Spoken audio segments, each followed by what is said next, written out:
ஸ்ரீகாளஹஸ்தி கோவிலின் பின்னால் உள்ள ரகசியம் தெரியுமா? அந்த கோவிலில் சுயம்புவாக எழுந்தருளிய சிவலிங்கத்தின் மீது வெயில் படாமல் இருக்க ஒரு சிலந்தி வலை பின்னியது. சிலந்தியின் பக்தியை கண்ட பரமசிவன் அதை சோதிக்க நினைத்து சிலந்தி பின்னிய அழகான வலையை நெருப்பினால் எரித்தார். சிலந்தி மீண்டும் வலையை பின்ன அது மீண்டும் நெருப்பினால் எரிந்தது.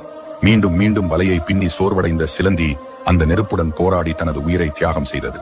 அதன் பிறகு ஒரு பாம்பு நாகரத்தினத்தை கொண்டு சிவலிங்கத்தை வழிபட்டது.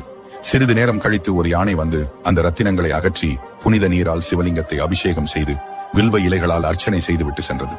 மறுநாள் அங்கு வந்த பாம்புக்கு ரத்தினங்களுக்கு பதிலாக வில்வ இலைகள் தென்பட்டன. உடனே அந்த பாம்பு இலைகளை அகற்றி ரத்தினங்களால் பூஜித்து விட்டு சென்றது. சிறிது நேரத்தில் அங்கு வந்த யானை ரத்தினங்களை அகற்றிவிட்டு வில்வ இலைகளால் பூஜித்து விட்டு சென்றது. மறுநாள் காலையில் வந்த பாம்பு ரத்தினங்களுக்கு பதிலாக இலைகள் இருப்பதைக் கண்டு கோபம் அடைந்தது. யார் இப்படி செய்கிறார்கள் என்பதை தெரிந்து கொள்ள அந்த சிவலிங்கத்தின் மறைவில் காத்திருந்தது.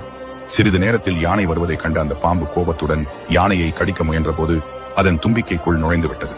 அந்த வலியால் யானை அதன் தும்பிக்கையை அருகில் இருந்த பாறையில் மோதிக்கொண்டது. அப்போது யானையும் அதன் தும்பிக்கையில் இருந்த பாம்பு இரண்டும் இறந்தன. அவற்றின் பக்தியில் மகிழ்ந்த சிவபெருமான் சிலந்தியையும் யானையையும் பாம்பையும் தன்னுள் ஐக்கியமாக்கிக் கொண்டு அந்த 3 பெயர்களையும் இணைத்து அங்குள்ள ஆலயத்திற்கு ஸ்ரீகாளஹஸ்தி என்று பெயரிட்டார். இதுவே ஸ்ரீகாளஹஸ்தியில் உள்ள சிவலிங்கத்திற்கு பின்னால் உள்ள ரகசியமாகும். இந்த கோவிலில் உள்ள சிவலிங்கத்தை வழிபட்டால் ராகு கேதுவினால் ஏற்பட்ட தோஷம், திருமண தடை போன்றவைகள் நீங்கும்.